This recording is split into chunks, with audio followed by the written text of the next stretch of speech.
Bienvenue sur Africa 24 dans cette nouvelle édition du 12-15. Voici les titres de l'actualité. L'ancien président ivoirien Laurent Gbagbo et son co-accusé Charles Blé Goudé viennent d'être acquittés par la CPI. Tous deux comparaissaient depuis janvier 2016 devant la Cour pénale internationale pour crimes contre l'humanité. Le Sénégal percevra un appui budgétaire de 104 milliards de francs CFA de la part de la Banque mondiale. Ce financement servira à accompagner les réformes de la deuxième phase du plan Sénégal émergent.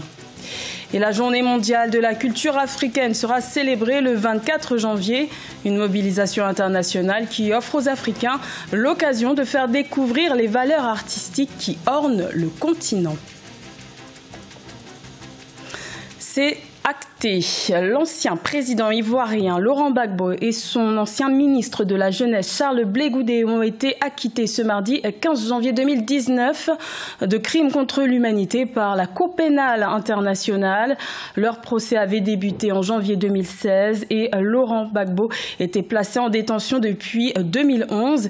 Ils étaient tous deux jugés pour des crimes commis lors des violences post-électorales de 2010-2011 en Côte d'Ivoire, qui auraient fait au moins 3000 victimes. La CPI a ordonné leur mise en liberté immédiate et de nouvelles audiences sont prévues ce mercredi 16 janvier. Je vous propose d'écouter le délibéré du juge-président de la CPI. La Chambre, à la majorité de ses membres, dit que le procureur ne s'est pas acquitté de la charge de la preuve conformément à la norme applicable telle que prévue à l'article 66 du Statut de Rome.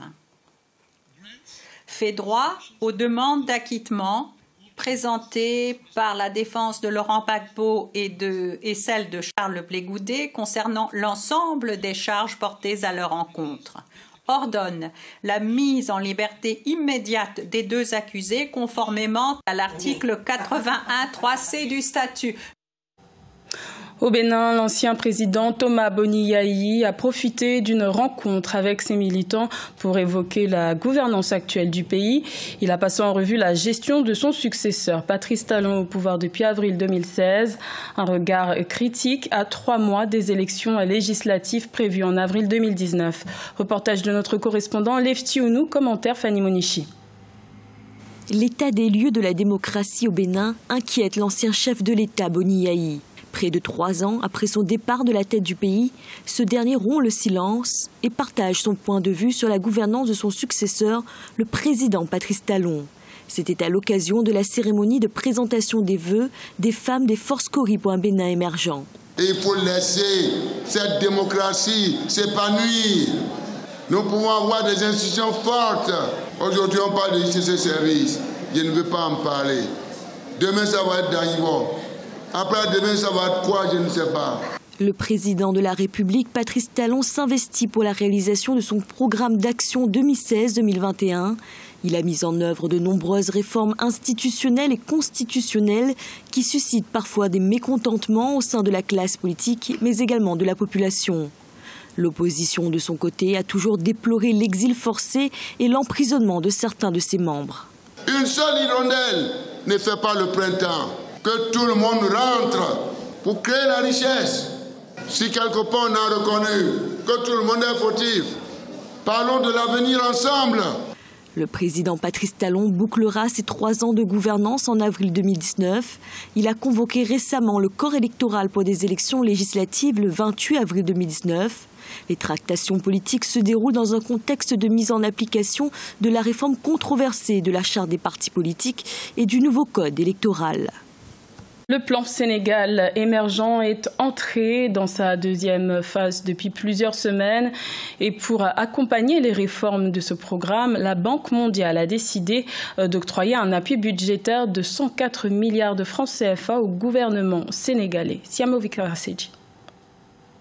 Dans le cadre du deuxième programme de financement de ces réformes structurelles et multisectorielles, le gouvernement sénégalais a récemment obtenu de la Banque mondiale un appui budgétaire de près de 104 milliards de francs CFA. L'enveloppe devrait contribuer à l'exécution de la phase 2 du plan Sénégal émergent. L'engagement que l'État du Sénégal a pris auprès des bailleurs de fonds a consisté à leur donner des gages au niveau de l'État, au niveau du secteur privé pour plus de compétitivité. Le financement porte entre autres sur plusieurs projets, notamment le développement des capacités de plus de 200 000 enfants de moins de 5 ans et sur l'amélioration de l'employabilité des jeunes via l'apprentissage non formel pour plus de 20 000 apprentis et 400 maîtres apprentis. Aujourd'hui, les taux de chômage au Sénégal sont connus, on parle de 15%. Ce n'est que justice s'il y a un programme qui s'adresse au secteur privé informel. On ne fait que réduire le taux de chômage de cette frange de la population qui souvent est exclue, marginalisée parce que ne relevant pas du système de formation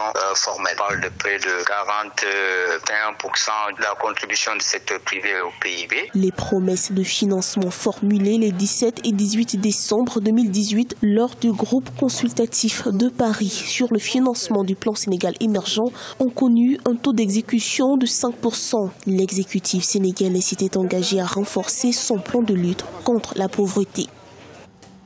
L'économie numérique se développe considérablement en Côte d'Ivoire. Sa contribution à la richesse nationale est passée de 6,2% en 2012 à 9% en 2017, ce qui représente une hausse de près de 3% en 5 ans. Ce secteur a aussi permis de générer des milliers d'emplois directs et indirects, comme nous l'explique Siamlo Victoria Sedji. Selon une étude du Centre ivoirien de recherche économique et sociale, la contribution de l'économie numérique à la richesse nationale est passée de 6,2% en 2012 à 9% en 2017. Plus de 300 000 emplois directs et indirects sont générés par le secteur. Le ministère de l'économie numérique a mis en place la Fondation Jeunesse Numérique, chargée d'accompagner les jeunes dans tout ce qui est projet, de détecter des jeunes qui ont de belles initiatives, d'aller vers les incubateurs, les espaces d'innovation afin de travailler avec eux. Mais il faut dire que la grande majorité de ces emplois-là sont vraiment des emplois indirects qui proviennent du secteur des télécoms. L'économie numérique en Côte d'Ivoire reste toutefois confrontée à l'épineux défi de la cybercriminalité. Selon les autorités, les jeunes de moins de 33 ans constituent environ 90% des cybercriminels déférés en 2017. Ces jeunes-là n'ont pas de repères, n'ont pas de modèle. Mais aujourd'hui, la stratégie voudrait qu'on montre des jeunes comme eux qui ont pu réaliser ou qui réalisent des choses grâce au numérique. Vous avez une certaine intelligence.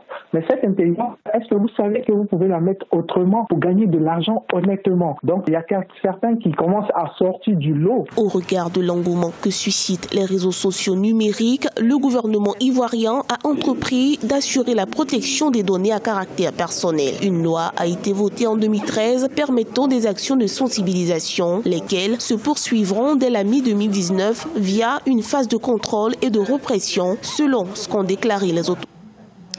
La journée mondiale de la culture africaine se prépare à l'échelle internationale. Elle sera célébrée le 24 janvier. L'occasion pour les Africains de présenter aux yeux du monde entier les talents dont regorge le continent noir. Siamlo Victoria Sedji, commentaire Corinne Kamdem. Après une première édition à Bamako au Mali qui a rencontré un franc succès, la deuxième édition de la JMCA, la Journée mondiale de la culture africaine et afrodescendante, sera célébrée ce 24 janvier 2019, avec pour objectif célébrer le berceau de l'humanité. Pour la première fois, les festivités auront lieu en Afrique du Nord, placées sous le haut patronage du chef de gouvernement de la Tunisie, à la Cité de la Culture de Tunis. La Journée mondiale de la culture africaine est une démarche qui consiste justement à mettre le projecteur sur le berceau de l'humanité. Un jour dans l'année pour justement célébrer d'où tout a commencé pour l'humanité. L'origine de la Journée mondiale de la culture africaine est une des recommandations fortes issues du premier congrès panafricain. L'objectif essentiel de la JMCA est de contribuer à faire rayonner la culture africaine à travers le continent et à l'international en faisant la promotion de sa richesse, de sa créativité et de son apport aux autres cultures.